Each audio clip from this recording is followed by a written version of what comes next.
నమస్తే, welcome to news. నేను రాజశేఖర్. ఇక ముందుగా వివిధ వార్తాపత్రికల్లోనే ముఖ్యాంశాలు ఒకసారి చూద్దాం. ముందుగా ఈనాడుకు వెళ్దాం. ఈనాడుకు సంబంధించి 50% మించి రిజర్వేషన్ అంటూ ఒక హెడ్లైన్ కనిపిస్తూ ఉంది మనకి. ఇక్కడ ప్రధానంగా చూసుకుంటే ఎస్సీ ఎస్టీ ఓబీసీలకు కోటా పెంపు, అలాగే మద్దతు ధరలకు చట్టబద్ధత, ఆంధ్రప్రదేశ్కు ప్రత్యేక హోదా, కాంగ్రెస్ మేనిఫెస్టోలో హామీల వర్షం కురిపించింది, న్యాయపత్ర పేరుతో విడుదల, అధికారంలోకి వస్తే అగ్నిపథ పథకం రద్దు, మహాలక్ష్మి పథకంతో మహిళలకు ఏటా ₹1,00,000 నగదు సహాయం, ఇలాంటి పథకాలు కూడా ప్రకటించింది. ఒక తెలంగాణ నుంచే ప్రచార భేరీ ఈరోజు తుక్కుగూడలో సభ నిర్వహించబోతుంది కాంగ్రెస్ పార్టీ, జనజాతర సభ పేరిట.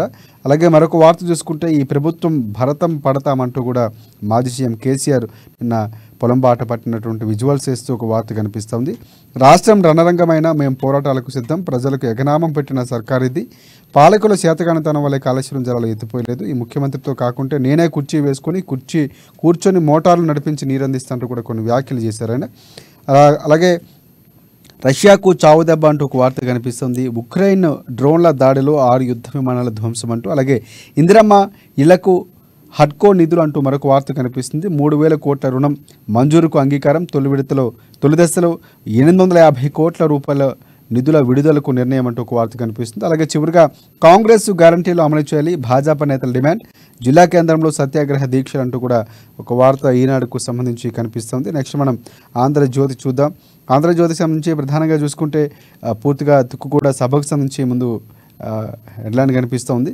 సో నేడే జనజాతర అనే ఒక సభ ప్రాంగణానికి సంబంధించి చిత్రపటం వేస్తూ కూడా ఇక్కడ వార్తలు ముద్రించారు. ఇక లోక్సభ ఎన్నికలకు కాంగ్రెస్ శంఖారావం, తుక్కుగూడ సభకు భారీగా ఏర్పాట్లు, మాది సైద్ధాంతిక పోరాటం అంటూ కూడా ఇక్కడ హెడ్లైన్ కనిపిస్తుంది. అలాగే పాంచునాయు 25 గ్యారంటీ కూడా కనిపిస్తుంది. పక్కనే ఇంకొక వార్త కనిపిస్తుంది, గద్ద లెక్క వాలుత అంటూ మాజీ సీఎం కేసీఆర్ సంబంధించి వార్త కనిపిస్తుంది. సిరిసిల్ల జిల్లా బోయినపల్లిలో కేసీఆర్ రైతులతో మాట్లాడినటువంటి పరిస్థితి కనిపిస్తుంది. అలాగే దానికి సంబంధించి రైతు సమస్యల పరిష్కారానికి సర్కారు మెడల వంచుతా, ఇది అసమర్థ అవివేక చవట ప్రభుత్వం అంటూ కూడా చాలా కీలకమైన వ్యాఖ్యలు చేశారు కేసీఆర్.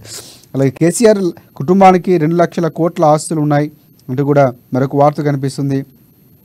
కోమటిరెడ్డి వెంకటరెడ్డి చిట్టా మొత్తం బయట పెడతా, సిబిఐతో విచారణ జరిపిస్తాం, ధరణి కాళేశ్వరం పేర్లతో రాష్ట్రాన్ని సర్వనాశనం చేశారంటూ కూడా కొన్ని వ్యాఖ్యలు చేసినటువంటి పరిస్థితి కోమటిరెడ్డి వెంకటరెడ్డి కనిపిస్తోంది. అలాగే రేవంత్ సీఎంగా ఉన్నంత వరకు రాహుల్ ప్రధాని కాలేరు అంటూ కూడా కిషన్ రెడ్డి కొన్ని వ్యాఖ్యలు చేశారు. కాంగ్రెస్ హామీలన్నీ ఎన్నికల స్టంట్లే తప్ప ఏ మొహంతో తుక్కుగూడ సభ పెట్టారు, 4 నెలల్లో ఏం సాధించారు, బీజేపీ రాష్ట్ర అధ్యక్షుడు కిషన్ రెడ్డి ధ్వజమెత్తి ప్రశ్నించినటువంటి పరిస్థితి. అలాగే రాధాకిషన్ రావుకు స్వల్ప అస్వస్థత ఒక వార్త కనిపిస్తుంది. రంగంలోకి సిబిఐ అనే మరొక వార్త కూడా కింద కనిపిస్తుంది. వాహనాలు నిలువ నీడలేకపాయే అని ఒక వార్త కూడా కనిపిస్తుంది. కొత్త సచివాలయంలో పార్కింగ్ కష్టాలు, మండే ఎండలోనే కార్లు, ద్విచక్ర వాహనాలు, కార్ డ్రైవర్లకు కనీస సదుపాయాల కొరవ అంటూ కూడా వార్త కనిపిస్తుంది. ఇక వార్తల సమాప్తం అంటూ తెలుగు టీవీ న్యూస్ రీడర్ శాంతి స్వరూప్ ఇక లేరు అంటూ ఒక వార్త కనిపిస్తుంది. ఇక పొంచి ఉన్న ప్రొస్టేట్ క్యాన్సర్ ముప్పు అంటూ ఏటా 14 లక్షల కేసులు నమోదు, 2040 నాటికి 2 పెరిగే ఛాన్స్ ఉందంటూ ఒక వార్త కనిపిస్తుంది. అలాగే చివరిగా నేడు వడగాళ్ళు రేపు వర్షాలంటూ ఒక వార్త కూడా కనిపిస్తున్నటువంటి పరిస్థితి ఆంధ్రజ్యోతి కనిపిస్తుంది. నెక్స్ట్ మనం సాక్షి చూద్దాం. సాక్షికి సంబంధించి ప్రధానంగా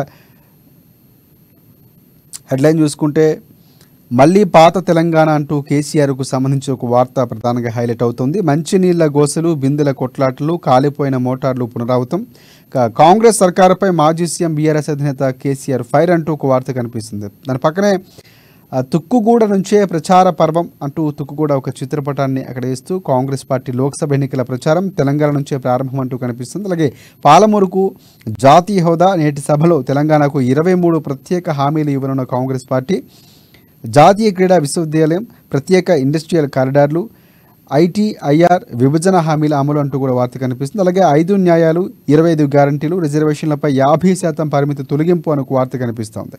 అలాగే మరొక వార్త చూసుకుంటే అంతరిక్ష పర్యాటకం సాధ్యమే అంటూ కూడా కల్పన కాళహస్తి ఆమె చెప్పినటువంటి పరిస్థితి కనిపిస్తుంది. డిఆర్డీఓ, ఇస్రో మహిళా శాస్త్రవేత్తలు టెస్సీ థామస్ కొన్ని వ్యాఖ్యలు కూడా చేశారు. భవిష్యత్తులో పూర్తి స్థాయిలో దేశీయ అంతరిక్ష పరిశోధనలు సాధ్యమవుతాయంటూ కూడా చెప్పినటువంటి పరిస్థితి. జూన్లో జాబుల జాతర అంటూ మరొక వార్త కనిపిస్తూ ఉంది.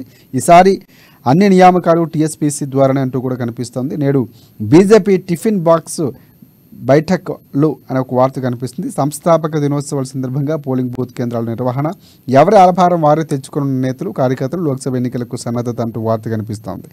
చివరిగా 5 జిల్లాల్లో 43 డిగ్రీలకు పైనే అంటూ కూడా ఎండలకు సంబంధించి ఎండలు బయట మండిపోతున్నటువంటి పరిస్థితి కనిపిస్తుంది. అది వార్త కనిపిస్తుంది. చివరిగా వెలుగు చూద్దాం. వెలుగుకు సంబంధించి 25 గ్యారంటీస్ అనే వార్త హైలైట్ అవుతుంది. సో లోక్సభ ఎన్నికలకు కాంగ్రెస్ మేనిఫెస్టో రిలీజ్, యువత, రైతులు, మహిళలు, కార్మికులు, అణగారిన వర్గాలకు 5 చొప్పున మొత్తం 25 గ్యారంటీలు అంటూ వార్త కనిపిస్తుంది.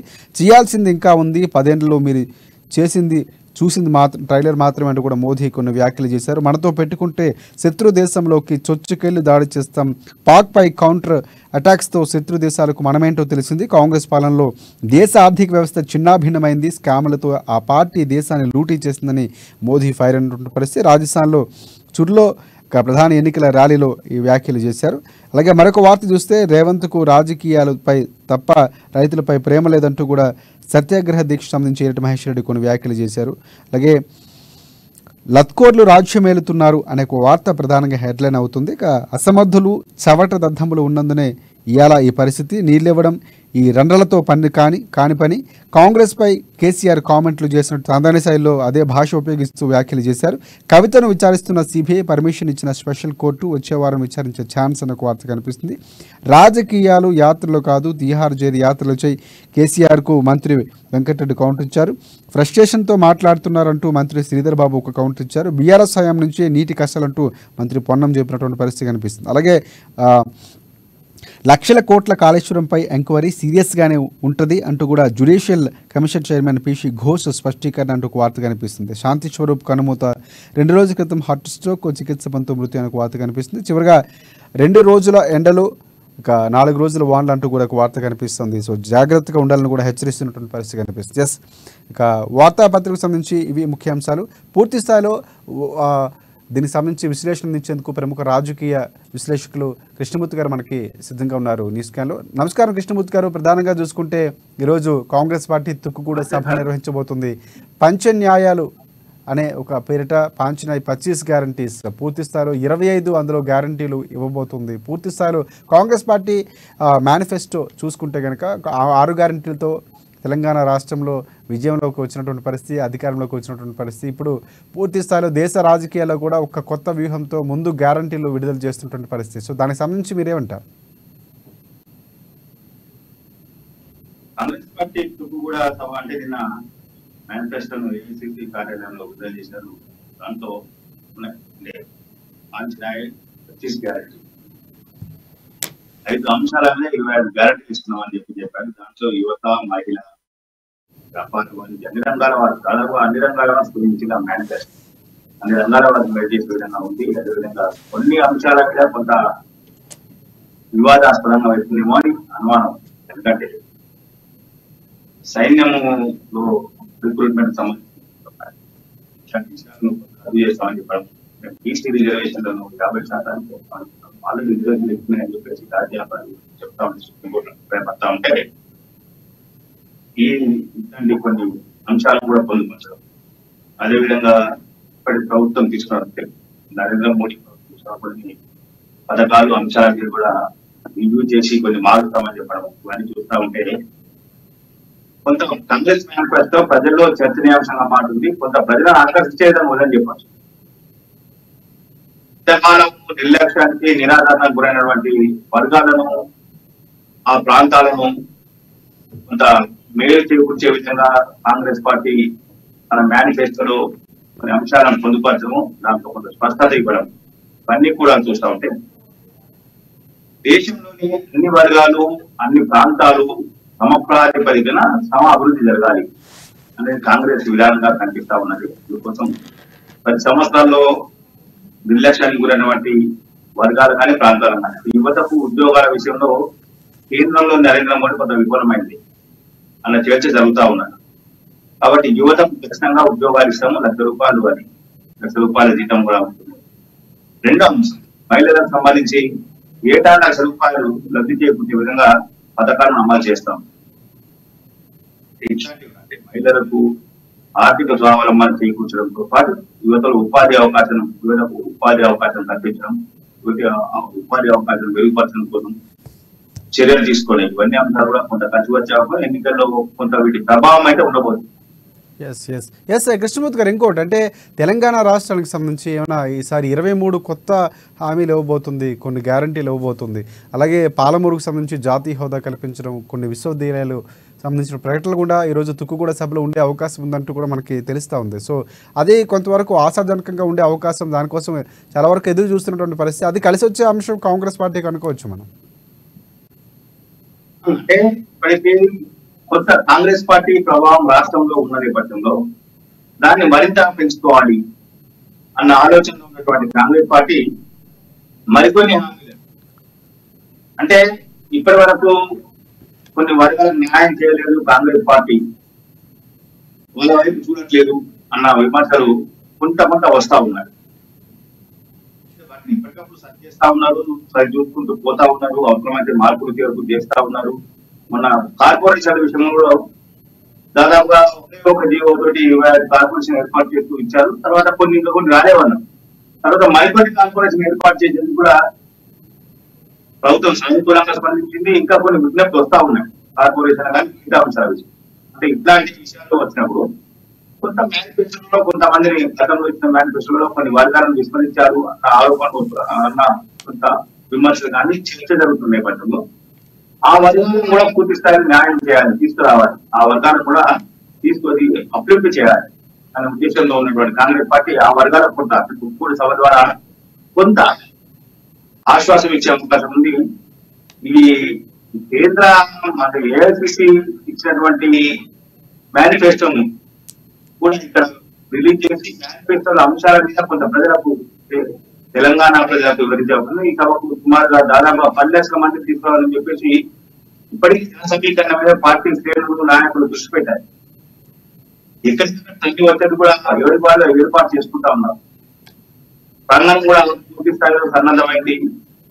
సాయంత్రం జరిగే సభలో నేతలు ఏం చెప్పబోతారు, కొత్త హామీలు ఏమి ఇవ్వబోతున్నారు అన్న విషయంలో కూడా కొంత అప్పుడే చర్చ మొదలయ్యారు. అంటే కాంగ్రెస్ శ్రేణుల్లోనేమో కొత్త అంశాలు ఏమవుతాయనేది, విపక్ష పార్టీలలో ఇంకేమిస్తారు, వీళ్ళు ఏం చెప్పబోతున్నారని కొంత వాళ్ళలో కూడా ఉత్కంఠ ఉంది. వీటన్నింటికీ సాయంత్రం కూడా ద్వారా కాంగ్రెస్ పార్టీ జవాబు ఇచ్చే అవకాశం ఉంది. ఈ సభకు సుమారుగా 10 లక్షల మంది వస్తారని చెప్పేసి అంచనా వేసినటువంటి పార్టీ అందుకు సమాచారం ఏర్పాటు చేసింది. ఎండాకాలం కొంత ఎండలు కూడా తీవ్రంగా ఉన్న నేపథ్యంలో సాయంత్రం 6 గంటలకు 6:30కు ఆ ప్రాంతంలో సభ ప్రారంభించి సుమారుగా 8 గంటల దీన్ని పూర్తి చేయాలని పార్టీ భావిస్తా ఉన్నది. అయితే 5 గంటల సభా ప్రాంగణానికి చేరుకోవాలి అని చెప్పేసి కూడా పార్టీ కొంత శ్రేణులకు కొంత ఆదేశాలు ఇచ్చింది. దానికి సంబంధించినటువంటి వ్యవహారంలో కూడా నాయకుడు ఎక్కడెక్కడ గ్రామాల వారీగా, మండలాల వారీగా, జిల్లాల వారీగా బాధ్యత అప్పచెప్పారు. కాబట్టి ఆయా బాధ్యతల్లో నేతలు పూర్తి స్థాయిలో నిమగ్నమయ్యారు. ట్రాన్స్పోర్ట్ కానీ మిగతా అంశాలను ఎవరి వారిగా ఏర్పాటు చేస్తున్నప్పుడు కొంతమంది సొంతంగా వాహనాలు, తమ వాహనాలను తల్లి వచ్చేందుకు ఏర్పాటు చేస్తా ఉన్నారు. ఈ సభలో అసెంబ్లీ ఎన్నికల్లో ఏదైతే తుక్కుగూడ సభ తర్వాత బూస్టప్ వచ్చిందో, ఈ రోజు జరిగినటువంటి తుక్కుగూడ సభలో మరోసారి లోక్సభ ఎన్నికల్లో కాంగ్రెస్ పార్టీ బూస్టప్ వస్తుంది అని చెప్పేసి పార్టీ నమ్ముతా ఉన్నది. కొంత అంటే సెంటిమెంట్ గా చెప్తున్నారు. తుక్కుగూడ సభ వల్ల కాంగ్రెస్ పార్టీ గ్రాఫ్ అమాంతంగా పెరిగిపోయింది రాష్ట్రంలో. అసెంబ్లీ ఎన్నికలు ఇప్పుడు కూడా లోక్సభలో కూడా పెరుగుతుంది దేశవ్యాప్తంగా అని చెప్పేసి పార్టీ భావిస్తుంది. కాబట్టి అంత సంవత్సరం ఏర్పాటు వల్ల ఘనంగా చేస్తా ఉన్నారు రాజశేఖర్. రైట్ కృష్ణమూర్తి గారు, ఇంకొక అంశం మాట్లాడదాం. ప్రధానంగా ఇటువైపు పూర్తిగా లోక్సభకు సంబంధించి అభ్యర్థులే ఒక్కొక్క పట్టాన ఒకసారి కష్టమైనటువంటి పరిస్థితి. సో కేసీఆర్ బయటకు వచ్చారు, జనాల్లోకి వచ్చారు, పొలం బాట పట్టారు, వరుసగా ఆయన పర్యటన కొనసాగుతున్నటువంటి పరిస్థితి. నిన్న వ్యాఖ్యలు చూసుకుంటే ప్రెస్ మీట్లో సో చాలా వరకు తీవ్రంగా తన స్టైల్లో మళ్ళీ అదే భాష మాట్లాడుతూ అదే యాసలో తనదైన స్టైల్లో మరొకసారి రండలంటూ, లత్కోర్లంటూ, సో చవటలు, దద్దమ్మలు ఇలాంటి వ్యాఖ్యలు చేస్తూ కాంగ్రెస్ ప్రభుత్వంపై మళ్ళీ పాత తెలంగాణను తీసుకొచ్చారు. సో వాళ్ళకి చేత కాకపోతే చెప్పండి, అక్కడ కుర్చీ వేసుకుని నేనే నీళ్ళు ఇస్తాను, ప్రతి పంట పండించేలాగా రైతులకు న్యాయం చేస్తారంటూ కూడా చెప్పినటువంటి పరిస్థితి కనిపిస్తుంది. సో నిన్న వ్యాఖ్యలు, అలాగే ఆయన కొన్ని వ్యాఖ్యలు కూడా చేశారు. ఈ ఫోన్ ట్యాపింగ్ సంబంధించి వివరాలు కూడా బయట పెడతారంటూ కొన్ని వ్యాఖ్యలు చేశారు. ప్రధానంగా ఆయన భాష, నిన్న కాంగ్రెస్ ప్రభుత్వం చేసిన విమర్శలకు సంబంధించి మీరేమంటారు? వర్షాలు కురవలేదు, వర్షాకాలం ఎట్లుంటది?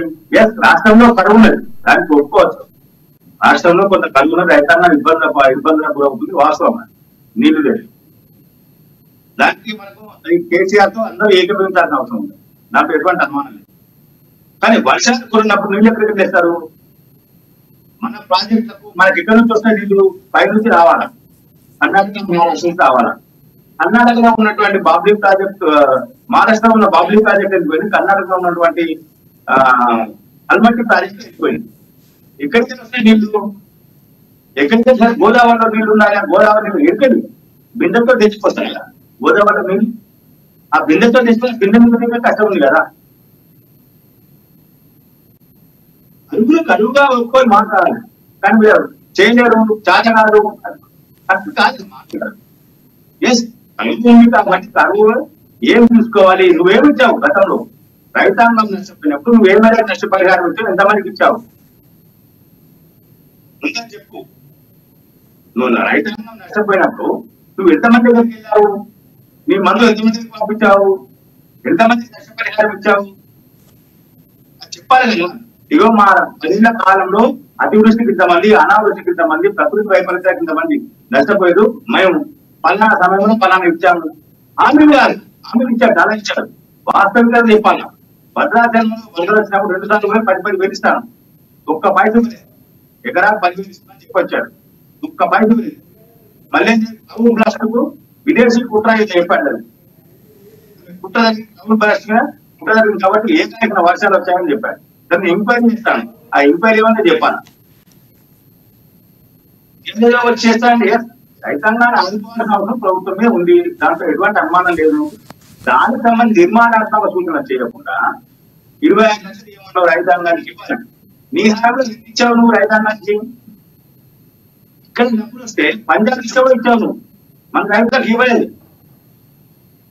నేను ఇక్కడికి పోయినా, అక్కడికి పోయినా, ఈడిపోయినా, ఆడిపోయినా అని చెప్తాను. కొండగట్టు ప్రమాదం దగ్గర 70 మంది అనుకోండి, ఎవరి దగ్గరికి కొండగట్టు ప్రమాదంలో నిన్న 6లో కూడా చెప్తున్నాను. ఈడి పోయినా, ఆడిపోయినా, వాడ మాట్లాడిన వీడే మాట్లాడినా 6లో పక్కనే ఉంది కదా కొండగట్టు.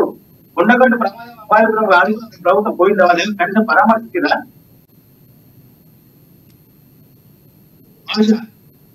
భాష కాంగ్రెస్ పార్టీ వాళ్ళు మాట్లాడినా, మీడియా పార్టీ మాట్లాడారు, ఏందా భాష ఏముంది అంటారు. అని కేసీఆర్ ఒక మాజీ ముఖ్యమంత్రిగా, ఒక పార్టీ అధ్యక్షుడిగా ఏం భాష మాట్లాడారు? ఒక ముఖ్యమంత్రిని ఉద్దేశించి, ఒక ప్రభుత్వాన్ని ఉద్దేశించి అది మాట్లాడచ్చా? అది రాజకీయ నాయకులు మాట్లాడాల్సిన భాషన. ఆయన భాషను కూడా అనుసరిస్తే అదేంటి మాట్లాడడం అని అంటారు. ఎప్పుడు తక్కువట్టి నీతి వాక్యాలు చెప్పి, నీతి వాక్యాలు వర్తించి వ్యంగ్యాస్త్రాన్ని కలిగించేటువంటి కేటీఆర్ పక్కన మన నాన్న అట్లా మాట్లాడే పద్ధతి కాదని చెప్పింది. కేటీఆర్ చెప్పొచ్చు కదా, పక్కనే కూర్చున్నదాన్ని చెప్పొచ్చు కదా, మాట్లాడదు.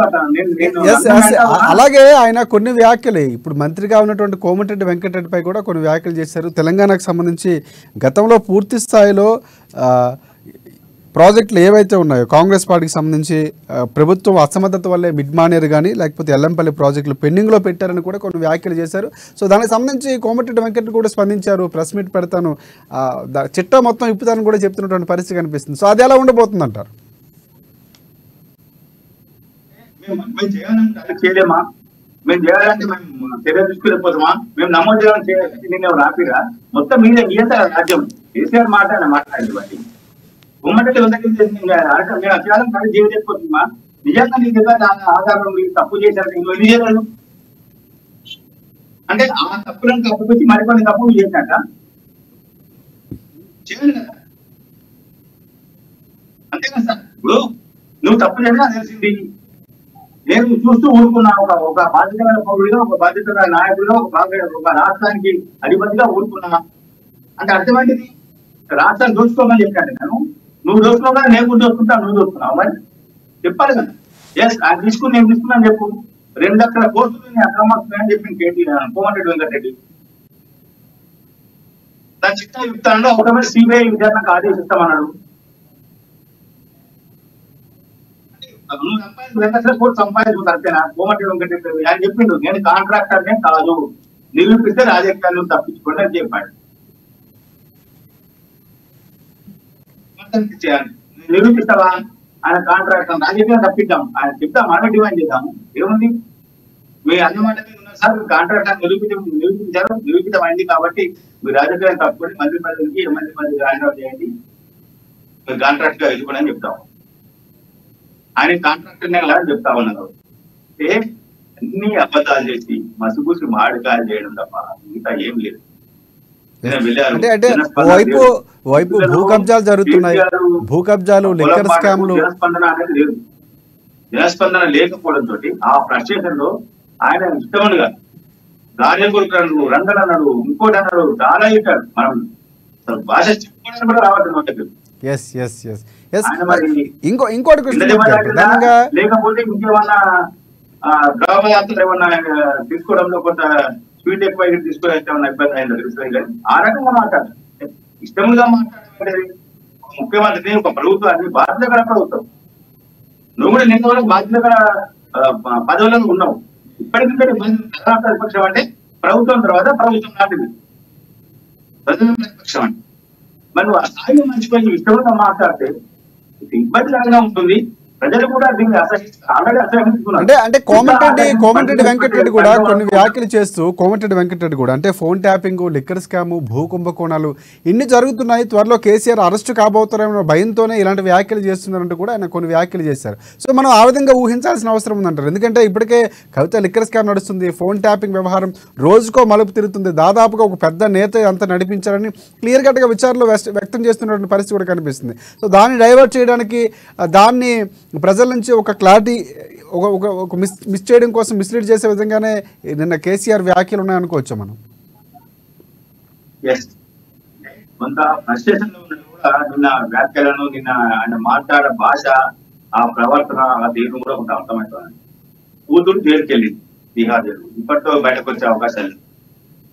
బీహార్ జైలుకి వెళ్ళింది, ఏదో బయలు కొడుకు పరీక్ష ఏదో కోర్టును కొంచెం ఒప్పించి తీసుకున్నాం అనుకున్నారు. కానీ అక్కడ కూడా అయ్యేటట్టు లేదు. ఎందుకంటే సిబిఐ అంటారు. ఈ విషయంలో కొంత కోర్టు సానుకూలంగా తీర్పు వస్తున్నామని ఆశపడుతున్న సమయంలోనే ఈడీ ఎంటర్.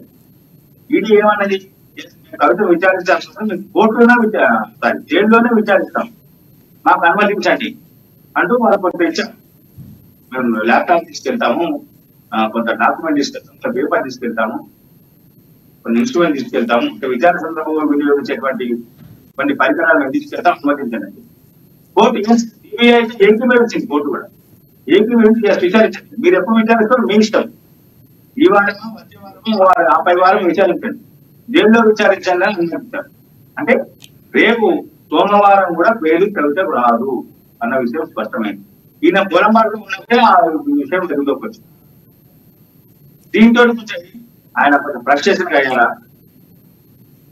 లేదు అంటే ట్యాపింగ్ విషయంలో రోజుకో కొత్త విషయం వెలుగులోకి వస్తా ఉన్నాడు. నిన్న కూడా మరో ఇద్దరు కానిస్టేబుల్ నాలుగు చేశారు. ఈ వ్యవహారంలో అంటే సెలబ్రిటీలను ఫోన్ ట్యాపింగ్ ద్వారా బ్లాక్ మెయిల్ చేశారని, వ్యాపారస్తులను బ్లాక్ మెయిల్ చేశారని, పొలిటికల్ పార్టీస్ ను ఇబ్బందికర పరిస్థితి తీసుకొచ్చి ఎన్నికల్లో ఆ పార్టీ గెలిచేందుకు అవకాశం ఉన్నా డబ్బు ప్రలోభాలతో లోపరుచుకొని ఓటమి పాలు చేసినందుకు ఇవన్నీ ఉన్నాయి. ఇవన్నీ ఒక్కొక్క అంశం వెలుగులోకి వస్తా ఉన్నాయి. వెలుగులోకి వచ్చినప్పుడు కొంత ప్రశ్నలు గురవుతా ఉన్నారు. ఈ మొత్తం వ్యవహారం, ఫోన్ ట్యాపింగ్ వ్యవహారంలో గత ప్రభుత్వ పెద్దలు అంటే కేసీఆర్ ప్రభుత్వం పెద్దలు ఉన్నారు వాస్తవం చెప్పి, అయితే ఆ పెద్దల ఆ బండారం బయటకు వస్తే తన పరువు ఎక్కడ పోతుంది, తనపైన ఎక్కడ వస్తుంది, తన మీద ఏమైనా ఆరోపణలు వస్తున్నాయా, తన ఏమైనా అరెస్ట్ అయ్యే అవకాశం ఉందా అనే ఆందోళన కూడా అనుకున్నట్టుంది. కాబట్టి ఈ రకమైనటువంటి దీంట్లో వెళ్తా ఉన్నారు. ఇది అంటే కేసీఆర్ నైజం ఇంకా మారాల్సిన అవసరం. ఏదో నాలుగు పెట్టులు వెళ్తే, నాలుగు బూతులు వెళ్తే అప్పటికి ఓకే, అప్పటికి బాగుంటుండొచ్చు. అది నీ వరకు ఆ టీవీలో లైవ్ ఇచ్చినప్పుడు కృష్ణమూర్తి గారు ఇంకోటి నిన్న మాట్లాడుతూ కేసీఆర్ సమాజం పాడైపోయే అవకాశం అయితే ఉంటుంది. నిన్న మాట్లాడుతూ కృష్ణమూర్తి గారు ఇంకొక అంశం కూడా కేసీఆర్ ప్రస్తావించారు. సో పూర్తిగా ఫోన్ ట్యాపింగ్ వ్యవహారానికి సంబంధించి పూర్తిగా వివరణ ఇస్తాను, త్వరలోనే దానికి సంబంధించి ఎవరు చేయించారు ఏంటి అనేది కూడా దానికి సంబంధించి కొన్ని వివరాలు వెల్లడిస్తారని చెప్పారు. సో అది కూడా కొంతవరకు ఆసక్తి కలిగిస్తుంది. అంటే ఎన్నికలకు ముందు ఇది ఒక స్టంట్ అనుకోవచ్చా? ఇంకొక అంశాన్ని కూడా ఆయన ప్రస్తావించారు. సో ఇక్కడ ఎవరైతే 200 మంది రైతులు చనిపోయారని నేను చెప్తా ఉంటే సో ముఖ్యమంత్రిగా ఉన్నటువంటి రేవంత్ రెడ్డి సో అది తీసుకురండి చర్యలు తీసుకుంటా ఉన్నారు. 24 గంటలు అన్నారు, మీకు 4 గంటల్లోనే మేము తీసుకొచ్చి పూర్తిగా సిఎస్కి ఇచ్చామని కూడా చెప్తున్నటువంటి పరిస్థితి. ఇంతవరకు చర్యలు తీసుకుంటే దాని మీద మాట్లాడినటువంటి పరిస్థితి కూడా లేదని సో కాంగ్రెస్ ప్రభుత్వంపై కేసీఆర్ కొన్ని వ్యాఖ్యలు చేశారు. సో దాన్ని ఏ విధంగా చూడొచ్చు అంటారు? లిస్టు ఆ లిస్ట్ అప్పుడే గంటలోనే వీళ్ళు ఇచ్చి 4 గంటల్లో వీళ్ళు గంటలో చెప్పారు. వేరు వేరు కారణాలతో చనిపోయారు, వేరు వేల వాళ్ళు అంటే రైతాంగం చనిపోయారు. కానీ రుణబాధలు, వ్యవసాయంలో నష్టాలు వీటిలో కాదు. వాళ్ళ దీర్ఘకాలిక బాధలు కొంతమందికి ఉన్నాయి, కొంతమంది అన్ఎక్స్పెక్టెడ్ చనిపోయి ఇట్లాంటి అని చెప్పేసి అప్పుడే వెంటనే 1 గంటలోనే మీడియాలో ప్రతిక్రియ కథనాలు. కాకపోతే కేసీఆర్ ఏంటంటే తన అనుకూలం చెప్తే మీడియా వదిలేస్తారు. ఆ వెంటనే 1 గంట లోపల చెప్పారు. దాంట్లో ఇగో ఈ పలానా ఊళ్ళో పలానా రైతు పలానా కారణంతో చనిపోయాడు, ఈయన గత కొంతకాలంగా మంచం పట్టున్నాడు, పలానా రైతు అంతకన్నా ముందే హాస్పిటల్లో జాయిన్ అయ్యాడు, ఆయనకి డిసీజ్ ఉంది, దీంతో చనిపోయాడు, కొంతమంది కిడ్నీ వ్యాధితో చనిపోయారు, ఇట్లా ఉన్నాయి దాంట్లో. అవన్నీ కూడా ఇచ్చేశారు. ఎవరు చెప్పింది వాళ్ళు చెప్పి ఇచ్చేశారు. అది కాదు, దాని మీద మాట్లాడలేదు. రెండో అంశం చెప్పారు రాజేంద్ర గారు. హలో సార్ రాజేంద్ర గారు. వినిపిస్తుంది, చెప్పండి. రెండో అంశం చెప్పారు. రెండో అంశం ప్రధానంగా ఇంకొక అంశం అంటే ప్రభుత్వాలు ఏవైతే ఉన్నాయో సో ఈ ప్రభుత్వంలో ఫోన్ ట్యాపింగ్ జరిగిందని మా మీద ఆరోపణలు చేస్తున్నారు. దానికి సంబంధించి సాక్ష్యాల త్వరలో బయట పెడతారంటూ కూడా కేసీఆర్ కొన్ని వ్యాఖ్యలు చేశారు. గతంలో కూడా చెప్పాడు ఫోన్ ట్యాపింగ్ వాడతారు, త్వరలోనే ప్రశ్నలు చెప్తారు. ఎప్పుడు ఫోన్ ట్యాపింగ్ వ్యవహారంలో ఇంకా ఏం అరెస్ట్ కాకుండా అప్పుడే ఎంక్వైరీ మొదలవుతుంది, విచారిస్తున్నారు అనుకున్న సమయంలో చెప్పారు. మరి ఏమైనా ఇంతవరకు చెప్పలేదు. మళ్ళీ 4 నెలలకు నీ దగ్గర మొత్తం ఉంటాయి కదా, నువ్వేలా చేయించింది, మొత్తం నువ్వేలా చేయించింది, నీ దగ్గర మొత్తం ఆధారాలు ఉంటాయి కదా, చిక్కేస్తే వస్తుంది కదా. 4 గంటల్లోనే 200 మంది రైతులు చనిపోయిందని చెప్పి జాబితా ఇచ్చినోడికి ఫోన్ ట్యాపింగ్ వ్యవహారం పెద్ద విషయం అన్న. 4 గంటలు వచ్చే ప్రభుత్వం 4 గంటల్లోనే 200 మంది రైతులు ఎవరెవరు ఏంటనే మొత్తం డీటెయిల్స్ తో ఇచ్చి మరి ఫోన్ ట్యాపింగ్ వ్యవహారం కథ నాకు కేసీఆర్ 10 ఏళ్ళు రాజ్యం కేసీఆర్ అధికార యంత్రాంగంతో పాటు రాజకీయ పార్టీలను అన్ని రంగాల వాళ్ళను తన గుప్పిట్లో పెట్టుకున్నాడు. తను కన్సల్ట్ చేస్తే తప్ప రాష్ట్రంలో పాలన జరిగేటువంటి పరిస్థితి లేని పరిస్థితుల్లో నీకు ఇంకా ఆలస్యం ఎవరిని మభ్య పెట్టడానికి లిక్కర్ స్కామ్ లో కూడా కాంగ్రెస్ చెప్పాడు. నేను సరైన సమయం చెప్తా, అసలు నిజం లేదు, నా ప్రమేయం లేదు, కావాలని చేస్తాను, రాజకీయ కుట్ర, మోడీ బోడీ ఇంకేదో చెప్పారు, ఏదో మాట్లాడి ఏమైంది. ఇప్పుడు కీలకం నువ్వే, నిన్ను కూడా చెప్పి కదా, నీ బిడ్డనే కీలకం అని చెప్పారు కదా. ఈడీ 100 కోట్ల ఇప్పుడు సిబిఐ అధికారులు ఉంది, 100 కోట్ల ఆఫ్ పెట్టించిన డబ్బులు ఎక్కడ వచ్చినాయి కావాలి మాకు ఆ వివరాలను అడుగుతా ఉన్నాను. అంటే ఎవరిది ఇది? ఏమైనా దర్యాప్తు సంస్థలు కేంద్ర ప్రభుత్వం ఆధీనంలో ఉన్నాయి కాబట్టి వాళ్ళు మమ్మల్ని వేధిస్తున్నారు. ఒకటి ఎదుటి వాళ్ళకి వస్తే మరొకటి, తన వాళ్ళకి వచ్చినేమో తను సచివుడు యుద్ధపూత,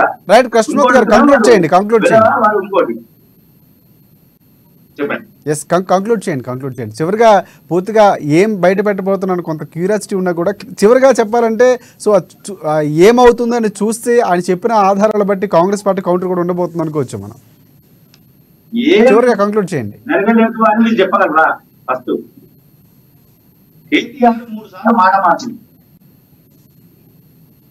ఫోన్ ట్యాపింగ్ అంటే దాంట్లో డ్రామా చేస్తున్నాం, ఫోన్ ట్యాపింగ్ కాదు వాటర్ ట్యాప్ గురించి మాట్లాడమన్నారు. అంతకన్నా నీకు మాట్లాడేది చేస్తుంటాను కూడా చేసిరేమో తప్పేముంది అనుకో అనేది. మొన్నేమంటారు ఆ ఫోన్ ట్యాపింగ్ సంబంధమే లేదు అంటారు. ఆయనే 3 రకాలుగా మాట్లాడారు. మరి ఈయనేం మాట్లాడతారు చెప్పాలి కదా. పోనీ ఆయన ఏ విషయం చెప్పారు? కొడుకు చెప్పిన విషయంలో ఏది వాస్తవం చెప్పాలి కదా.